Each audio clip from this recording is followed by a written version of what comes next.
Well, hi everybody, and welcome to class 28. Yay, we've made it to the end. This is our last evidence class, and I just want to thank everybody. You all have been a wonderful group of students this semester. I'm sad that we didn't get to end the course in person, but I trust that you all have made the most out of these online evidence modules and the Top Hat problems and weekly quizzes.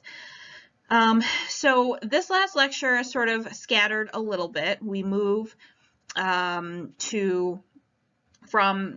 opinion testimony and expert opinion testimony to privileges, and we didn't have enough time to cover all of the privileges in the book, so I focus on the attorney-client privilege because I think that's an important one for you all to know as future attorneys. And then the last chapter that I wanted you to read was the role of the jury, the last chapter in the book. That's also a pretty important topic for evidence students and for lawyers to understand. There's some thorny issues that can come up related to the role of the jury. So remember, at the beginning of the course, we identified 4 purposes for evidentiary rules, and privileges serve this third purpose, protecting a social interest. They protect this special interest apart from the overall truth-finding function of a trial. So keep that in mind, and keep in mind also that privileges often conflict with truth-finding. Oftentimes privileges are very relevant, or I should say information that is privileged is highly relevant to issues that come up at trial, and it would certainly help the jury to decide these issues if they could hear the information. So in some ways privileges sort of go against that truth-finding function, but the courts, the common law, and the drafters of the rules have determined that protecting this special relationship or social interest should predominate over even the truth-thinking function of trials. Somewhat surprisingly, there are only 2 federal rules of evidence that govern privileges. There's Rule 501, and it announces 2 things. First, that privileges remain subject to common law. In other words, Congress did not specifically adopt any privilege rules. As you read in your book, Congress tried to, but it turned out to just be too controversial. So they left this subject area for development by the courts. And then second, when state law provides a rule of decision, state law will also determine the existence of a privilege, and that sort of goes along with the idea of federalism. And we saw another federalism type rule when we studied competency of witnesses. There's a similar rule about following state law in actions where state law governs the claim in terms of witness competency. Then we also have Rule 502, which was adopted in fall of 2008, and it deals with waiver of attorney-client privilege. And it's somewhat confusing because the rules don't actually create an attorney-client privilege. Again, that's all based on common law, but Congress decided to codify the provisions related to waiver, and we'll come back to that later in the lecture. So something to be aware of, there are 2 types of privileges, absolute and qualified. With an absolute privilege, the information cannot be disclosed unless the party who controls the privilege chooses to waive it. With a qualified privilege, the opposing party can sometimes overcome the privilege even without a waiver if they make a certain showing. So for example, if the information cannot be obtained in any other way, and there's a compelling need for the information. So those types of issues on qualified privileges will come up from time to time, and they'll be decided by the judge in a preliminary hearing on a case-by-case basis. The scope of a privilege refers to the type of information it includes. So a privilege usually covers confidential communications with a certain type of person. So for example, an attorney, a therapist, a clergy person, a spouse. and then for a specific purpose. So in terms of attorney-client, which we're going to focus on, the purpose has to be seeking legal advice. The specifics will vary by the particular privilege, but most privileges define their scope by these three factors. So confidentiality, person, and purpose. If a communication does not meet the specific criteria set for the privilege, then it will not generally be considered privileged. Now, there's some thorny issues that come up with privileges when dealing with waiver of a privilege and whether privilege communication should be deemed, whether the privilege of a communication, I should say, should be deemed waived. So all privileges can be waived, but the rules again will vary by the particular privilege. Usually the individual seeking the advice controls the privilege. So for example, in an attorney-client situation, the client controls the privilege, not the attorney. And so the client's acts and words will determine whether the privilege has been waived and not the attorney's actions and words. When you have a corporation client, there's some really thorny issues that come up. The court must determine which individuals within the corporation control the privilege and thus have the right to waive the privilege. And you saw some conflict about this in your reading that talked about how privileged communications within a corporation, communications covered by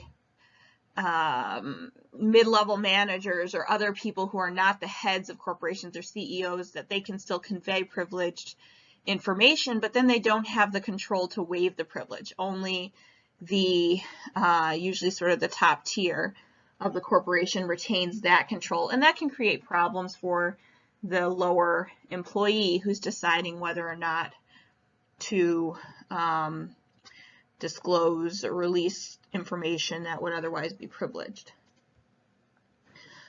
When applying spousal privileges, courts must decide whether the spouses individually control the privilege or act jointly. Courts also struggle to determine what statements and actions constitute a waiver of a privilege. In addition to explicit waivers, individuals may implicitly waive a privilege by disclosing some of the privileged information to a third party. And Rule 502 addresses the question of when mistaken disclosure of a privileged attorney-client information constitutes an implied waiver. So let's try a hypothetical. So in this case, Kathy Parsons was found dead in her apartment, stabbed in the heart with a knife. The police arrest Randy Stone, who is her ex-boyfriend. During the investigation, the prosecutor discovers that Mr. Stone sees a psychiatrist and that he has been seeing this psychiatrist regularly since he broke up with Parsons 3 months ago. Stone apparently met with the psychiatrist 2 days before the murder and then met with her again the day after the murder. So for this hypothetical, let's assume that there's some sort of patient-therapist privilege that exists. And in fact, a patient-therapist privilege has been recognized before by the Supreme Court in 1996. So this brings us to our first problem on Top Hat.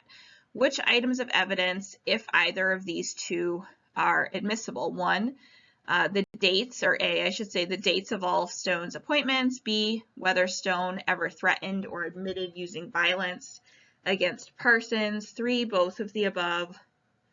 Or 4/D, none of the above. So again, this is in relation to the visits with the therapist and information that Stone may have revealed to the therapist. So pause the video here, head on over to Top Hat, and try this problem, and then come back for the explanation.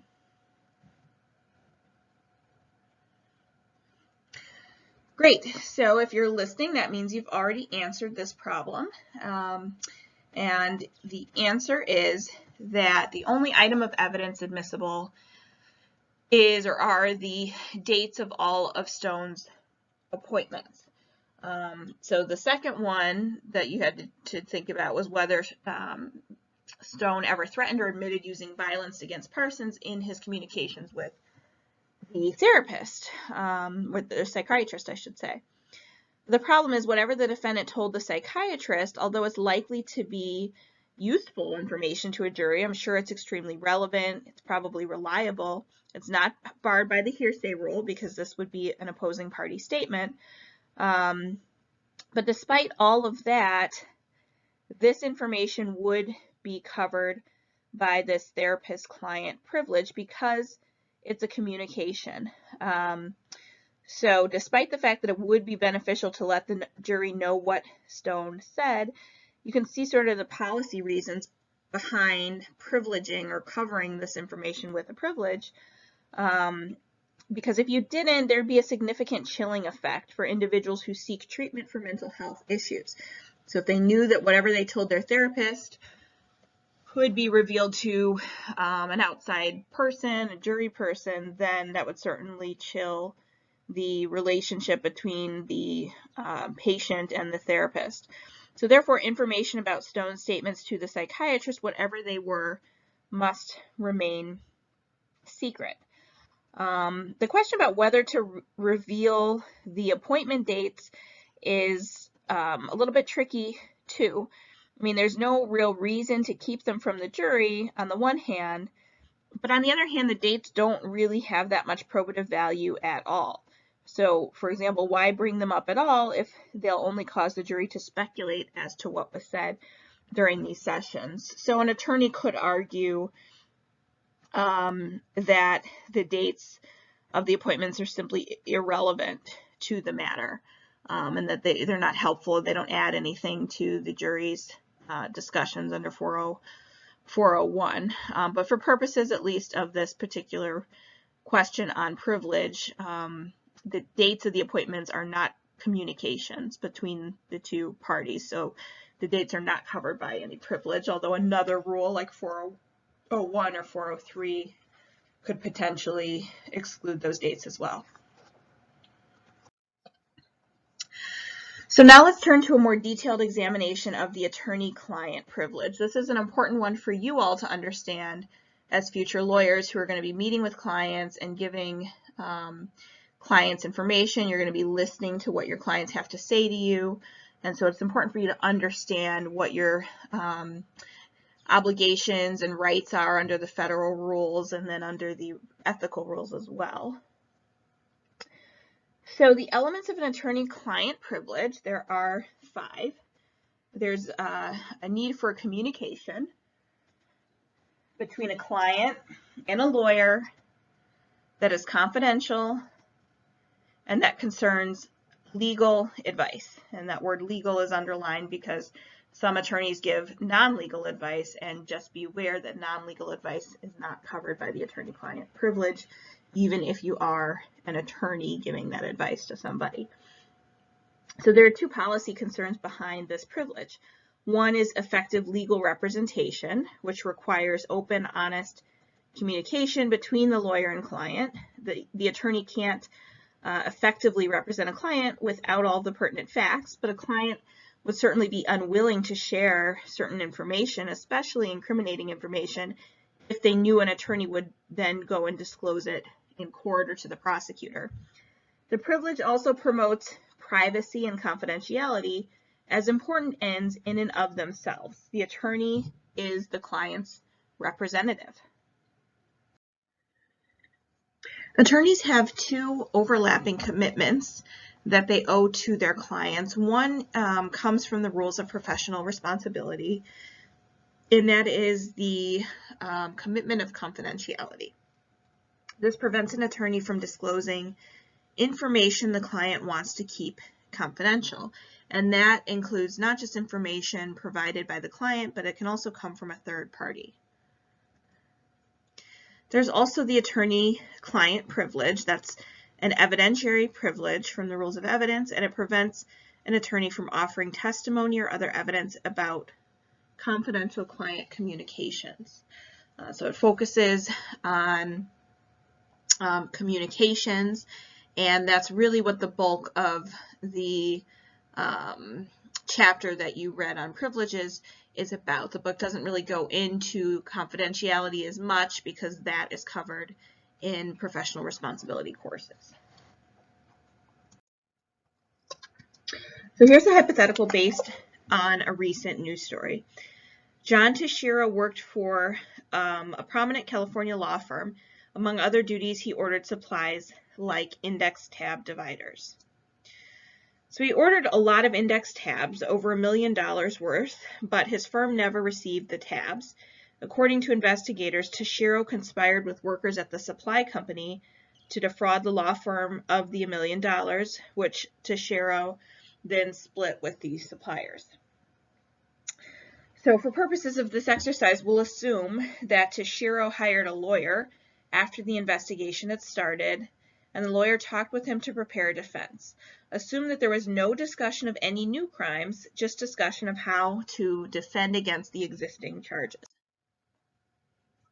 So this is another question for you to head over to Top Hat to answer. Suppose the prosecutor convenes a grand jury and calls Tashiro's lawyer to testify.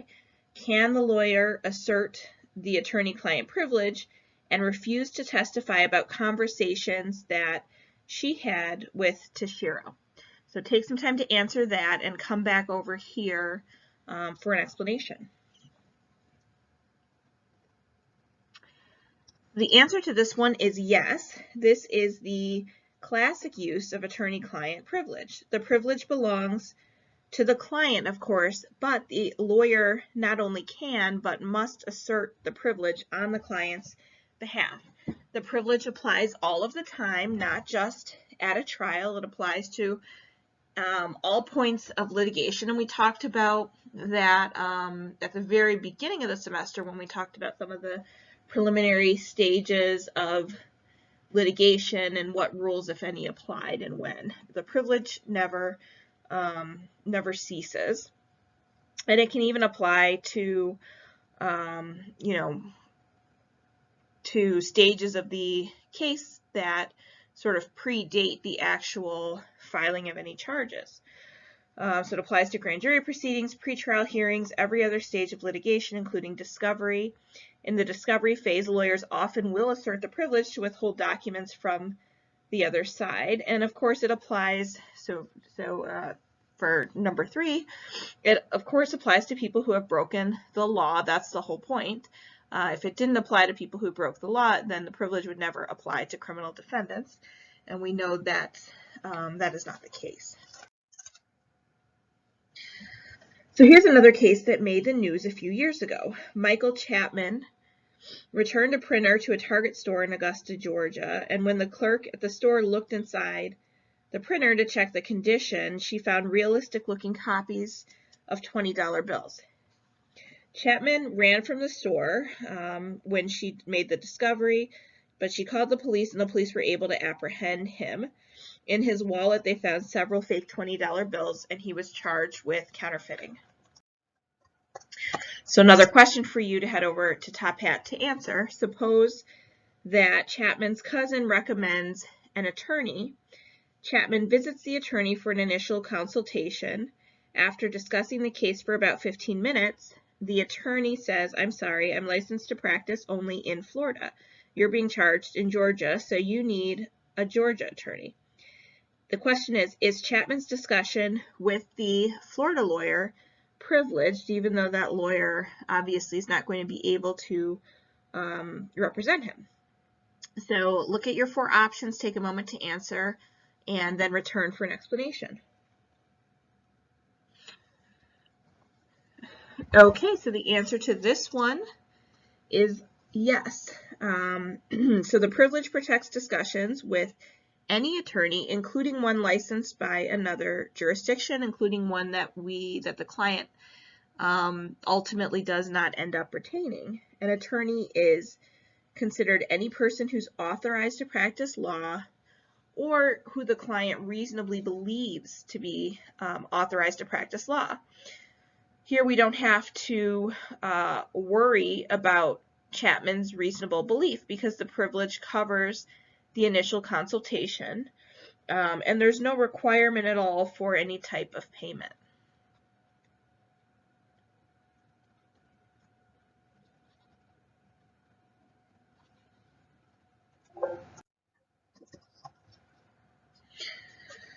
So here's a more tragic case, and this case is really a combination of different facts from several reported cases to create this hypothetical.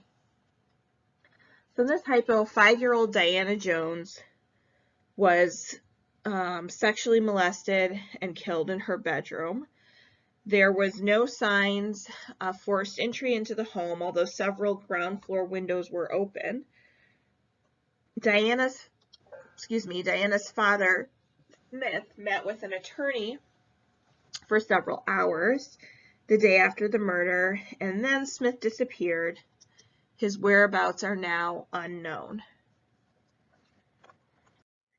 So now assume that you are that attorney that the father, Smith, met with.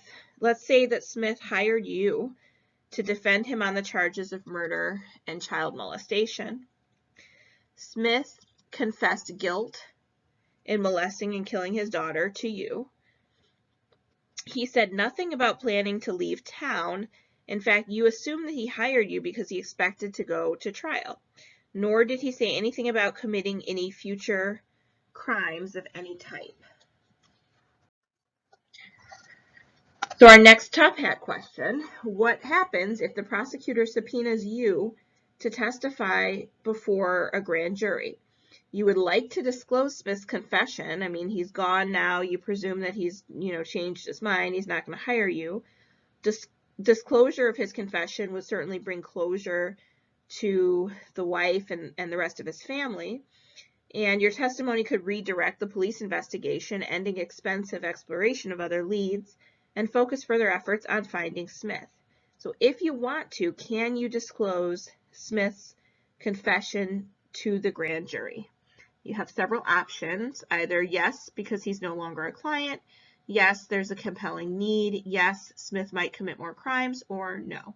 So pause here, answer on top hat, and then return for an explanation.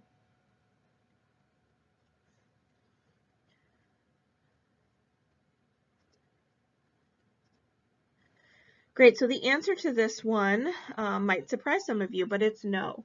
Smith holds that privilege, the attorney-client privilege, and he hasn't suggested waiver to you in any way, even if he has changed his mind and hired somebody else or just abandoned any desire or decision to go to trial and fled. None of that matters because he did meet with you for an initial consultation, and the rules don't sort of limit the attorney-client privilege in this way. So even if he's no longer a client, the privilege protects what he said to you. The need for the compelling need for the information never overcomes the attorney-client privilege, no matter how compelling the need, because this is not a qualified privilege, it's an absolute privilege. The fact that the client might commit more crimes in the future isn't enough. We don't have any concrete evidence that he is planning to commit more crimes, and more importantly, this scenario doesn't fit within the crime fraud exception because he hasn't retained you in order to help in carrying out an ongoing crime, or he hasn't sought advice from you on how to commit future crimes. He's given confidential information, and that information relates to something that happened in the past. So for the crime fraud exception to apply, confidential information has to relate to a future crime, which in this case it doesn't.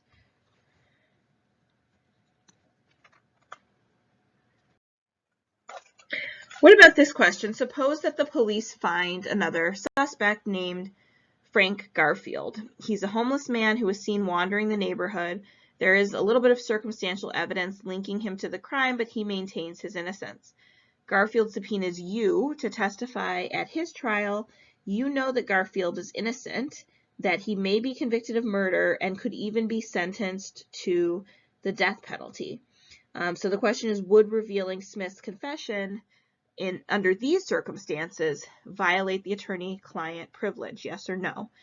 Take a few minutes to answer that and then come back for the explanation.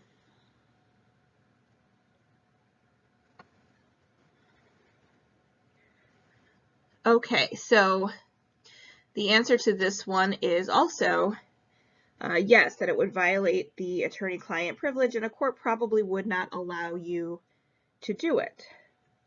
There is, in this sort of extreme example, another route that you could consider taking. You could think about talking to the police or the prosecutor in the case outside of the court proceedings. The ethical rules require a lawyer to keep the client's confidences, but there is an exception when disclosure is reasonably necessary to avoid reasonably certain death or serious bodily harm. And so that's something that you'll study in your professional responsibility class. Some lawyers believe that execution of an innocent man will fall within this exception, and some argue that even imprisonment would qualify as serious. There's a potential for serious bodily harm. And then you've got another camp of lawyers that disagree and choose to maintain confidentiality even in the face of an innocent person's conviction. So it's a very difficult ethical quandary for a lawyer with this type of information.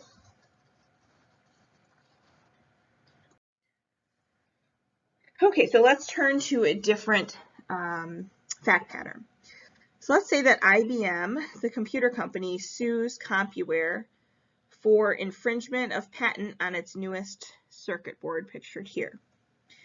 Now, after she learns about the lawsuit, Gloria, who is a team leader in the defendant CompuWare's circuit board division, writes to the company's lawyer. And in the letter, she discusses how her team developed the circuit board, including some facts that suggest that this team stole the circuit board idea from IBM.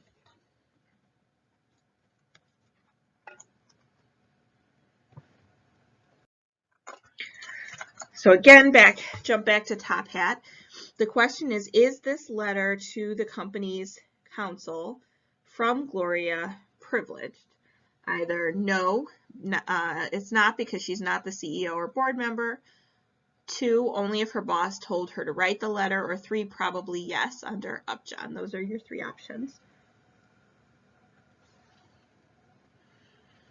So this one is probably yes under the Upjohn case that you read about for today. Under federal law, an employee doesn't have to be a CEO, a board member, or other high-ranking official to qualify for the attorney-client privilege.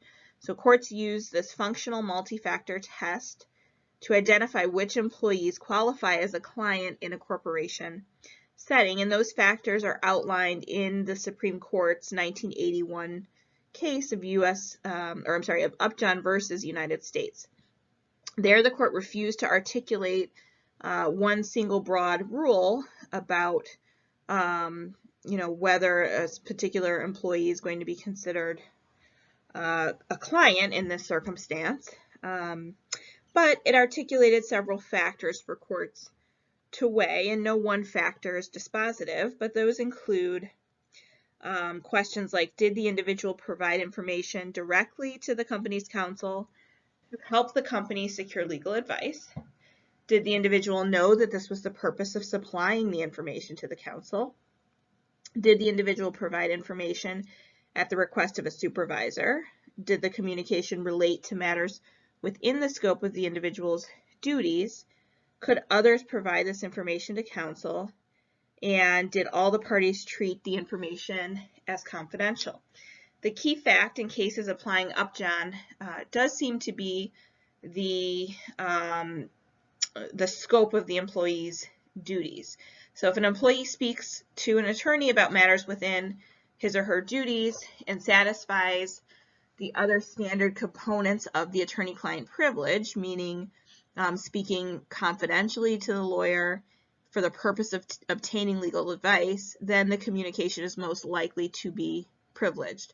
So in analyzing all of those factors in this case, it seems that Gloria is probably covered, although it sounds like she acted on her own initiative in writing rather than at her boss's direction. That seems to be the only factor under Upjohn that weighs against a finding of that she's a client. So looking at the totality of those factors, this is probably a privileged letter. In her letter, Gloria discusses a memo she received from a technician on her team, and that memo acknowledges that the team copied IBM or copied their patent. Gloria attaches this memo to her letter, and in the letter she summarizes a conversation she had with the technician about the ease of copying IBM's patent.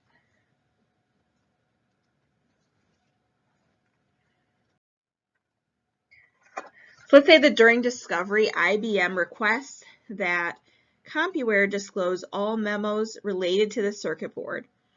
And during Gloria's deposition, IBM asks her to recount any conversations she had with team members about the circuit board. The question is, does Gloria have to disclose this memo that she attached to her letter to the corporation counsel? And does she have to disclose the content of her discussion with the technician, which she also referenced and summarized in her letter to the corporation counsel? So you've got 4 options. Take a moment to answer this one in return.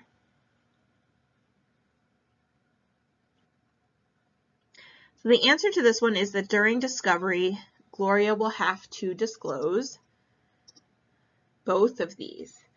The memo and the conversation are pre-existing evidence. So it's kind of like when we, if you'll recall, way back towards the beginning of the semester, we talked about settlement negotiations and how statements and offers made during settlement negotiations are typically not admissible at trial, and the goal, of course, is to promote open and honest and broad settlement discussions to try and resolve claims before a trial.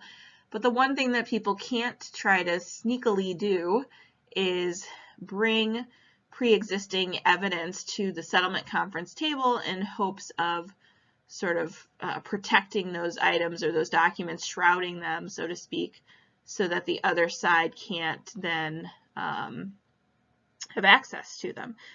So this rule is similar to that rule, that the memo and the conversation are pre-existing evidence. So Gloria cannot shield them by reporting them to the company's lawyer and then trying to argue that they're privileged. So her discussions with the lawyer about the events themselves, or her discussions themselves, are privileged, but the memo and the earlier conversation are not. So remember that the privilege only protects communications with a lawyer, not the facts, data, or other information that underlie that those communications and underlie the privilege. Remember that Gloria's memory of her conversation with the team member is evidence, and witnesses have to respond honestly when asked about evidence, including conversations.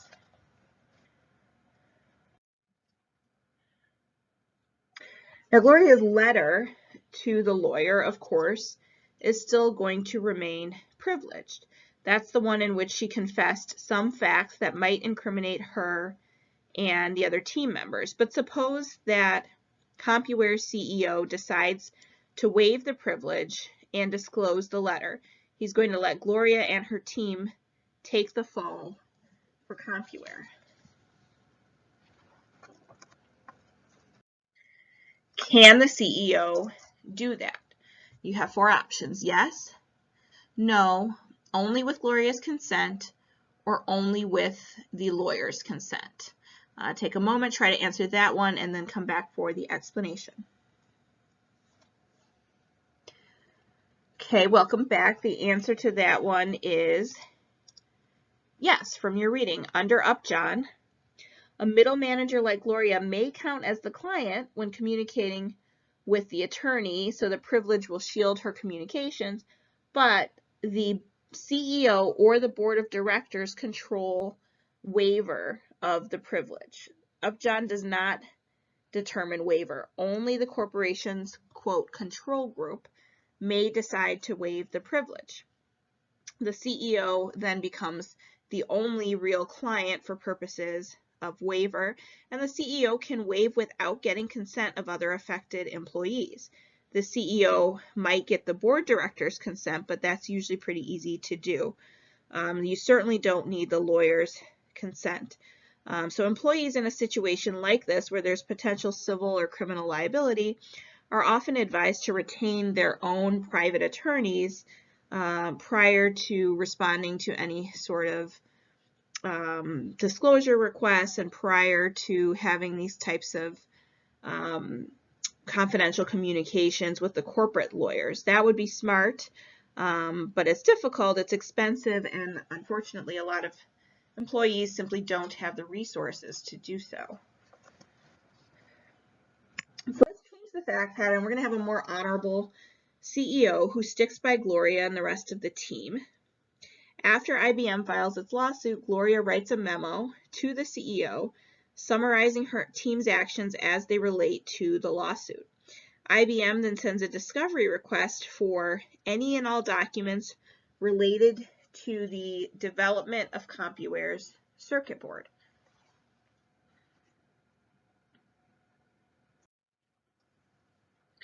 So the next top hat question is as follows. Does the company have to disclose this memo that Gloria has written to the CEO after the initiation of the lawsuit? You've got four options. Either it's protected by the attorney-client privilege, it's protected by the work product doctrine, no, because it's protected by both of the above, or yes, she has to disclose it. So take a moment and then return for an explanation.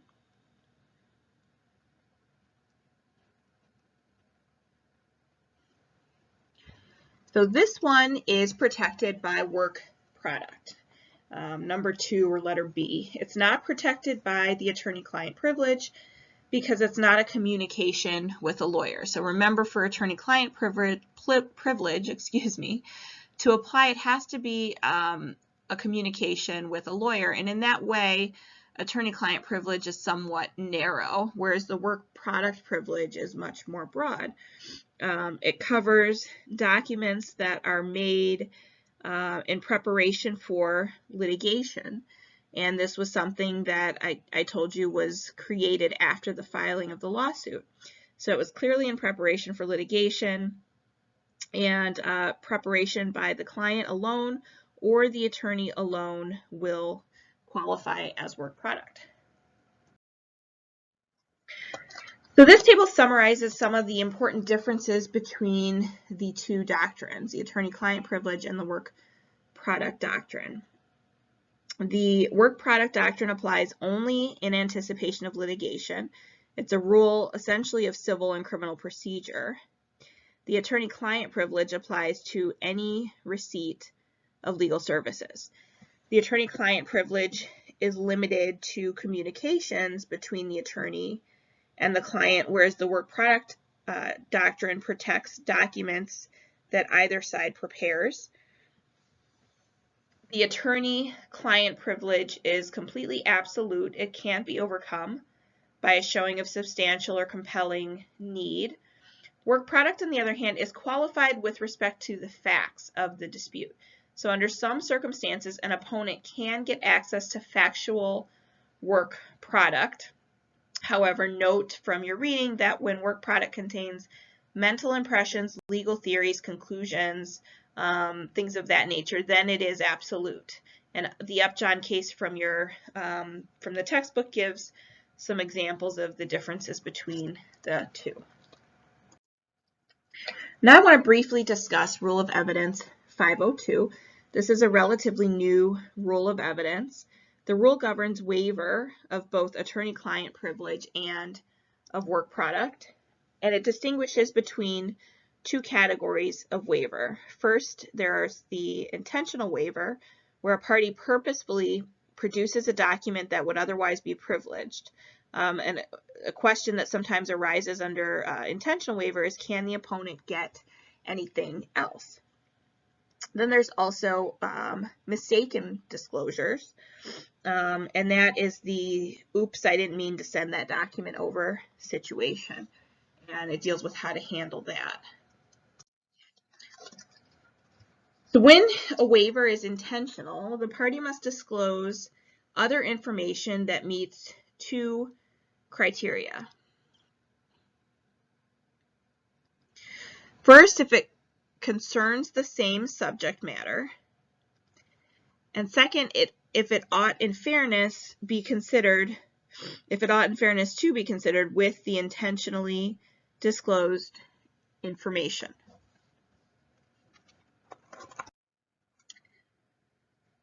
There's a different set of rules that apply when the disclosure is inadvertent. The oops situation. The privilege holder here may take back the information if the privilege holder took reasonable steps to avoid disclosure and the privilege holder promptly took reasonable steps to remedy the situation.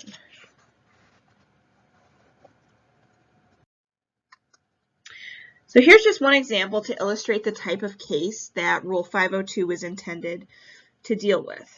This was a Harriet versus Byrne. It's a Northern District of Illinois case from 2009. It was a copyright action involving the television movie The Secret. The plaintiffs here hired a document production company called Open Door Solutions. Unfortunately, this company had produced large numbers of privileged documents and turned those documents over to the other side. And when the plaintiffs' attorneys discovered the mistake, they notified the defendants immediately. The court in that situation held that the defendants had to destroy the documents. About 13% of the discovery production was actually privileged, but the plaintiffs here had properly reviewed and classified those documents, and the disclosure was purely a mechanical mistake by the document production firm, which I'm sure they never used again.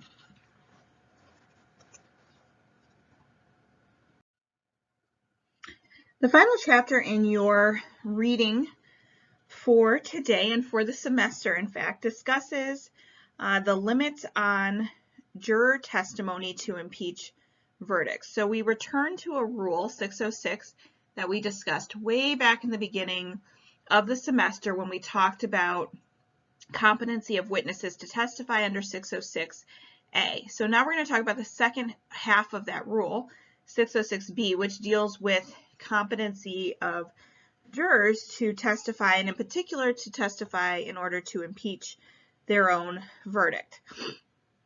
606B forbids jurors from testifying about most things that were said, done, or even thought about during jury deliberations. There are some exceptions that courts have made for outside information or influences, clerical mistakes on the verdict form, comments revealing a racial animus that may have affected the verdict.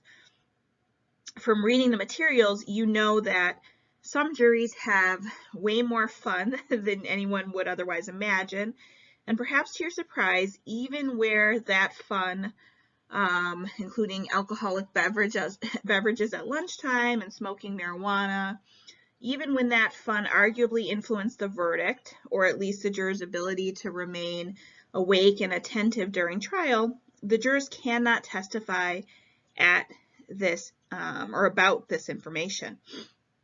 It's a case that you read about in your textbook dealing with a specific issue was a Supreme Court case called Tanner.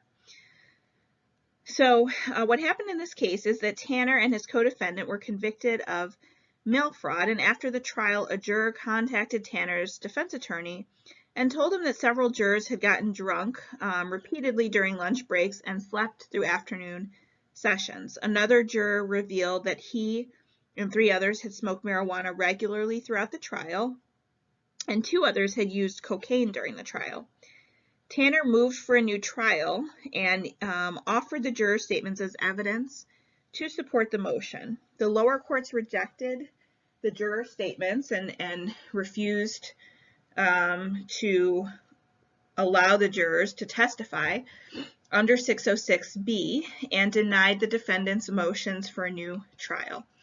Ultimately, this made it all the way up to the Supreme Court.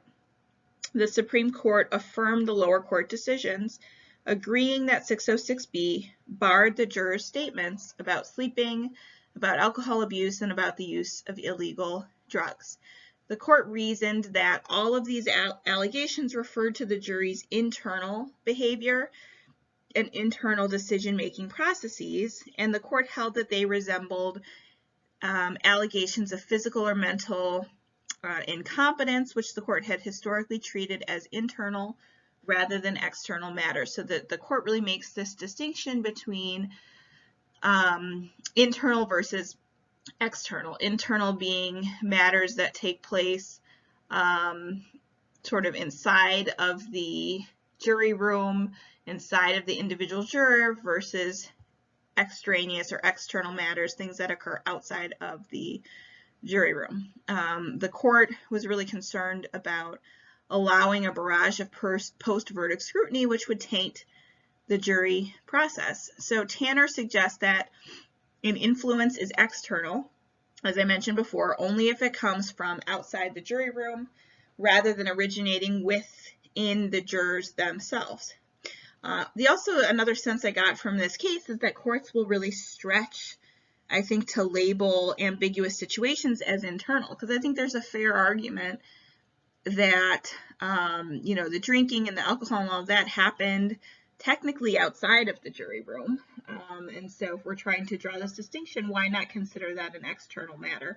But the court, of course, said no. It's similar to mental incompetence, which we don't get into under 606B. So it's an interesting opinion. I mean, I don't know how I feel about it. The whole point of the rule is that we want the public to trust in the sort of integrity and finality of jury verdicts. But I think the opposite argument is, it's hard to trust in the integrity of a jury verdict when there's information that jurors are drinking and doing drugs and not awake during portions of the trial. And yet we're not allowed to impeach verdicts arising under those circumstances. But as it stands, that is the state of the law, and that's where we're at today.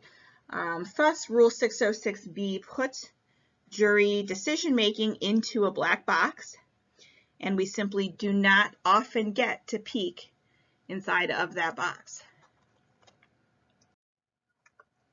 So as I alluded to in talking about the Tanner case, there's some important questions about why do we maintain this black box, and there are 4 reasons that the courts have given. One is the legitimacy of the whole jury process, the finality of that process, and the courts not wanting to sort of reopen verdicts that have reached final decision. For efficiency reasons, obviously it can be very expensive and time consuming to take these deep dives into jury decision making after a verdict's been rendered. And then finally, protecting jurors from harassment. We want jurors to feel that they are safe to be open with their thoughts and feelings about a case with their fellow jurymen. And without a rule like this, perhaps there would be a barrage of questions and investigations into jury conduct that could sort of inhibit this open jury discussion during deliberations. So most evidentiary rules preclude evidence because we worry that jurors will misuse that evidence. So for example, the hearsay rules prevent juries from relying too heavily on secondhand information. The expert witness rules similarly shield the jury from unreliable, unhelpful, or confusing expert testimony. We enforce all of these evidentiary rules because once the parties have presented their evidence, we allow juries to deliberate without any sort of oversight at all. So the thought is that review of a jury's internal deliberations would undermine the system's legitimacy and paralyze the judicial system with post-verdict challenges. So we use rules of evidence to control jury inputs because it would be so difficult to police the deliberations themselves. So, one takeaway from this course is that the evidentiary rules we've been studying invariably affect substantive claims. So if a party cannot introduce evidence showing a particular fact, that party may not be able to mount a specific type of claim or a specific defense. And Rule 606B really makes this relationship very explicit. The rule is one of substantive law. We do not want jurors impeaching their own deliberative process. So we accomplish that substantive end by excluding juror testimony on that process. Other evidentiary rules accomplish the substantive goals a little bit more subtly, but Rule 606B really reminds us of the relationship between the substantive law and the evidentiary rules. One, I think, useful way of thinking about Rule 606B is that it's sort of a type of privilege. And it's useful that we just finished or wrapped up talking about privileges. So it can be considered a privilege in the sense that it protects the confidentiality of statements and work product related to jury deliberations. And like the spousal testimonial privilege, which we really didn't spend much time on, but we've sort of talked about a little bit, Rule 606B applies only in a very specific context, testimony that impeaches a verdict. But the jury deliberation privilege has a unique feature in that it's really society rather than the jurors that hold this privilege. So in other words, even if every single member of the jury was willing to waive the privilege, so to speak, and to disclose elements of their decision-making process to the court, the judge will not accept that testimony. In other words, the jury has no right to waive the privilege. So characterizing this rule as a privilege is useful, but you have to think about it as a privilege that society holds and one that really cannot be waived.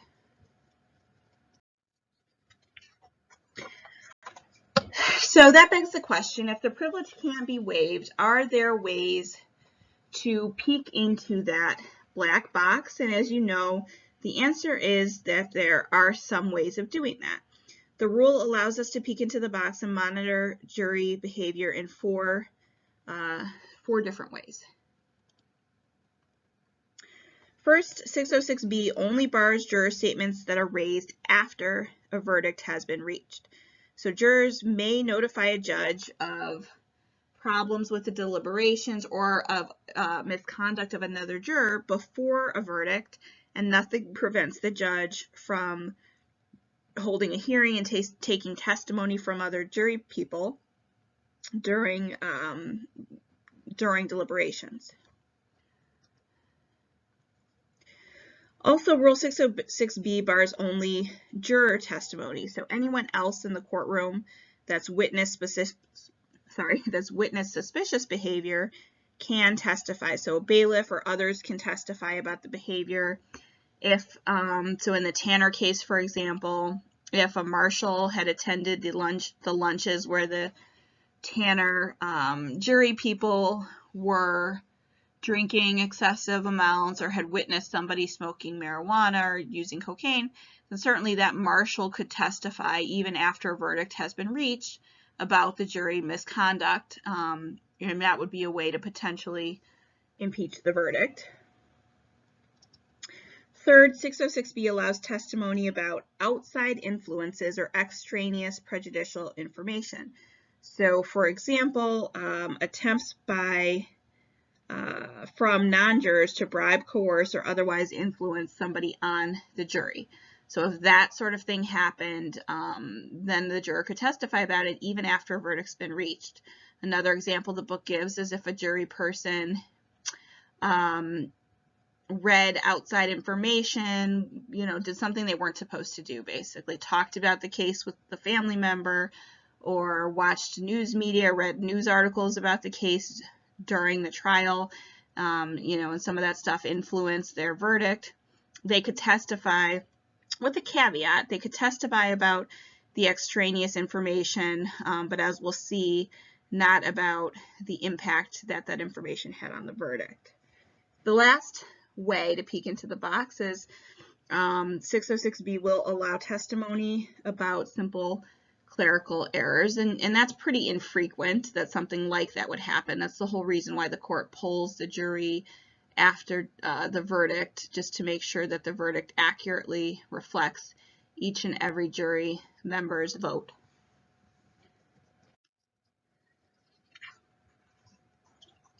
So let's look at some hypotheticals. So some of you may remember the prosecution of Senator Ted Stevens in 2008. He was convicted on a number of counts for making false statements, but the trial judge commented on numerous instances about prosecutorial misconduct during the trial.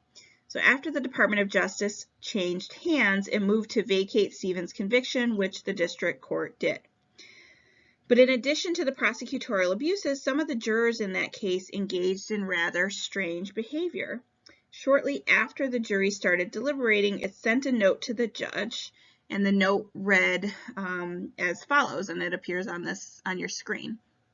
We, the jury, request that juror number 9 be removed from the jury. She is being rude, disrespectful, and unreasonable. She has had violent outbursts with other jurors, and jurors are getting off course. She is not following the laws and rules as stipulated in the instructions. So this is your next question for Top Hat. Can the judge act on this note? And you have 4 options. Give it some thought and answer over at Top Hat and then return for an explanation.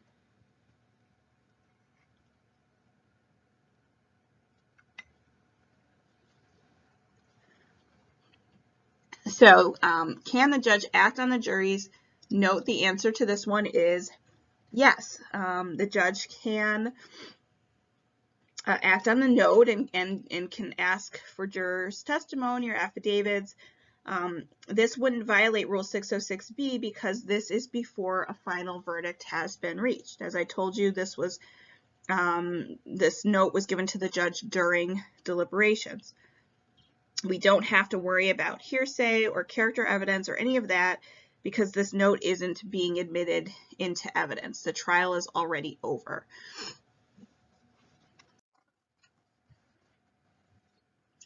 What about this? What is the judge to do in response to a letter like this? This is the same letter as was on the screen previously. How do you think a judge would respond? I mean, clearly this is a delicate situation, right? If 11 jurors feel one way and the 12th juror disagrees, the others might find that that person is being rude and disrespectful when really that person is just standing up for their position, which they have a right and frankly an obligation to do. So the other 11 jury members may characterize this person as being rude simply because they're exasperated and they want to be done. They don't want to keep deliberating. But acceding to this type of request would nullify the requirement of jury unanimity. The judge responded in this case by talking to the jury, and they appeared to be relatively calm to him. So he actually ordered them to resume deliberating and didn't excuse the juror. If, on the other hand, a juror becomes ill or does seem to be really disruptive or emotionally unbalanced, the judge can remove that juror. Many jurisdictions would allow deliberations to continue with fewer jurors, and some, including the federal criminal rules, will allow a judge to replace one juror with an alternate juror who had sat through the entire trial. And this is even though the deliberations have already begun, the jurors would simply have to begin again. So if no other remedy is available for the removed juror, the judge would, at that point, likely have to declare a mistrial, which they try to avoid doing at all costs. So they're going to figure something else out before declaring a mistrial. And that just helps you to understand the context of Rule 606B. Questions about juror misconduct often arise during the trial, and judges confront these sort of difficult issues, but understanding this background and the fact that a judge may deal with juror misconduct before the verdict helps to illuminate Rule 606B and reminds us of the context in which 606B applies. So here's another example that's based on a Missouri case, State versus Dunn. Roberto Dunn was convicted of murder. After the trial, a juror wrote to Dunn's lawyer and said that 2 other jurors had sex while sequestered in the hotel. They formed a team and they talked back to the foreperson. The acts of sex and insubordination were scandalous. They were unspeakable. I couldn't focus on the evidence. If the judge calls a hearing Is testimony from this particular juror admissible? And remember, this is after the verdict, after the conviction. So you've got 3 options. Take a look and answer this one on Top Hat and return for an explanation.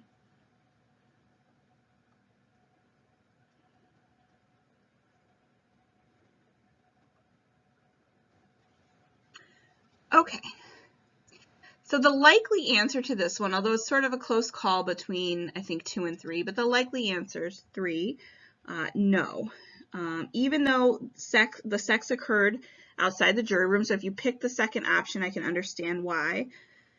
This juror claims that it affected her decision making, and that part is not admissible under 606B. So this is like the Lloyd case from your reading that I alluded to earlier in the lecture. Although jurors are allowed to testify about extraneous matters, so matters that occur outside of the deliberation room that that potentially could influence the verdict, they can only testify about the extraneous matter, and they cannot testify about how that matter influenced their decision-making processes or influenced the verdict. Instead, the court has to look at how this particular matter would influence or affect a hypothetical average juror. So it's a very sort of objective standard. And here, if the only information the judge is getting is that 2 jurors had sex in a hotel room, well, no judge is going to find that that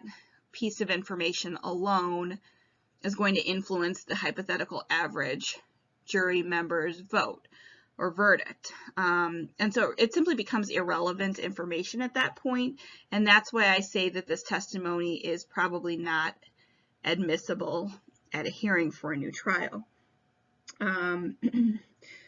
So here, because the jury person who was affected is not allowed to complain at a hearing about the connection, as I mentioned, it becomes irrelevant. So the story may make for good news, but why would these acts matter if they didn't affect her deliberations? It would just simply be totally irrelevant. The trial judge apparently in this case held a hearing, but ultimately denied Dunn's motion for a new trial, and the Missouri Court of Appeals upheld that ruling.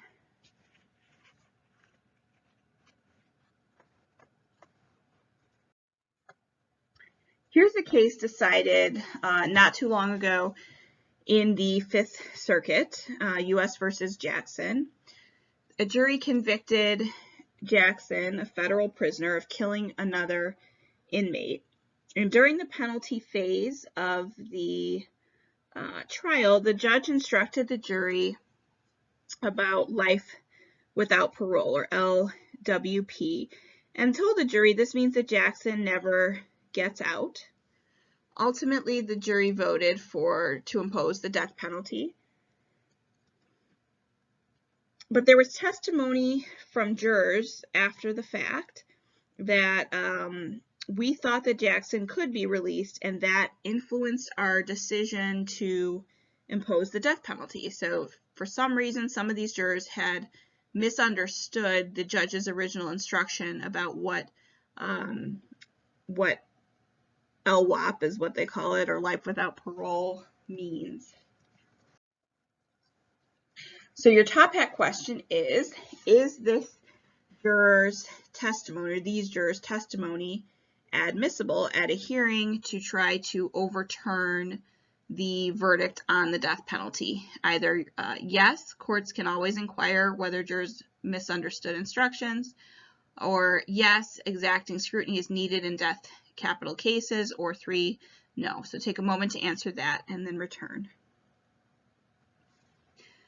So this was a Fifth Circuit case, and the Fifth Circuit said no, that the juror's testimony is inadmissible, and the Supreme Court denied cert on this issue.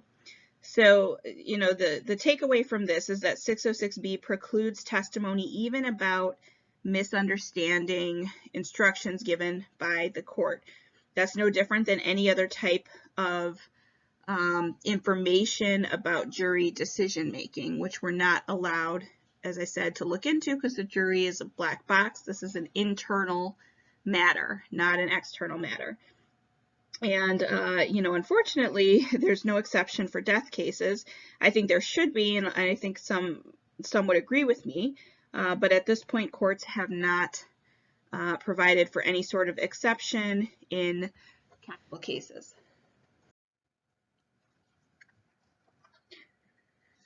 So finally, we have U.S. versus Benally. Benally is a Native American who was charged with assaulting a Bureau of Indian Affairs officer.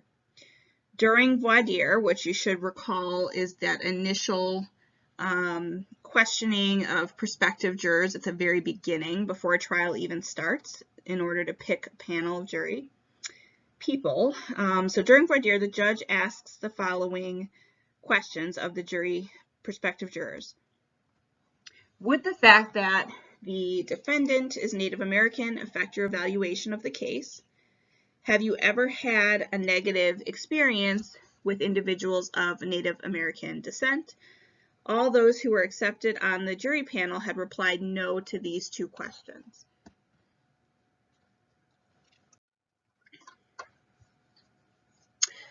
Ultimately, Benally was convicted at the trial, and after the verdict, two jurors came forward to report the following information. The foreman had told other jurors that when Indians get alcohol, they all get drunk, and when they get drunk, they all get violent. When another juror disagreed, the foreman argued back. Other jurors talked about the need to send a message back to the reservation.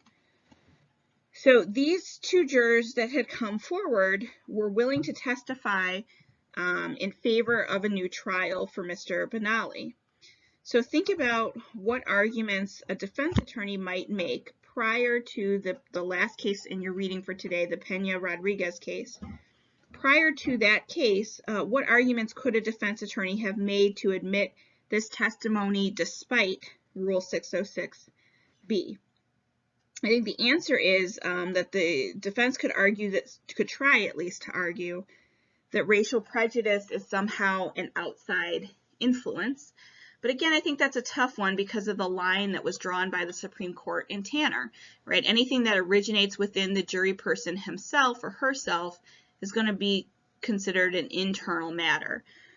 So that would be difficult to harmonize with the case law, but certainly some lawyers have tried to make this argument.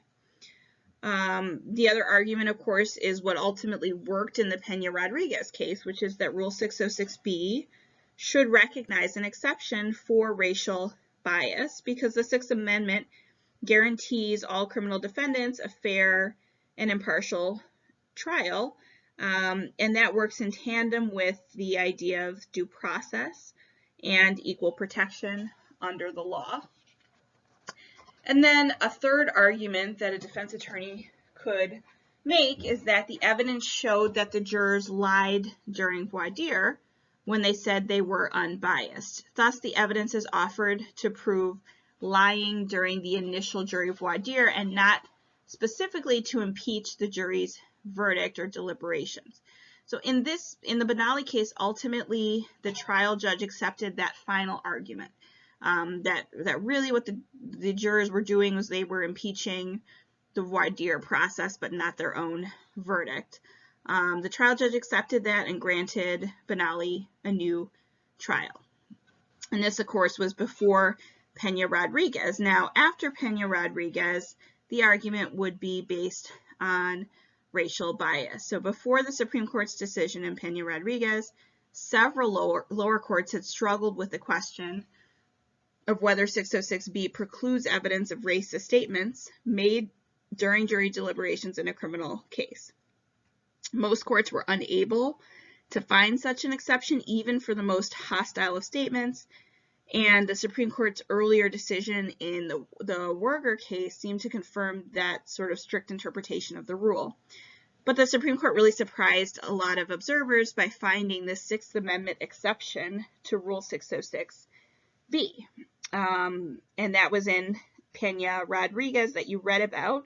The court held there that the Sixth Amendment removes the 606B bar on juror testimony about internal deliberations only when a juror offers evidence in a criminal case that racial animus was a significant motivating factor in a juror's vote to convict the defendant. So it's a pretty narrow exception.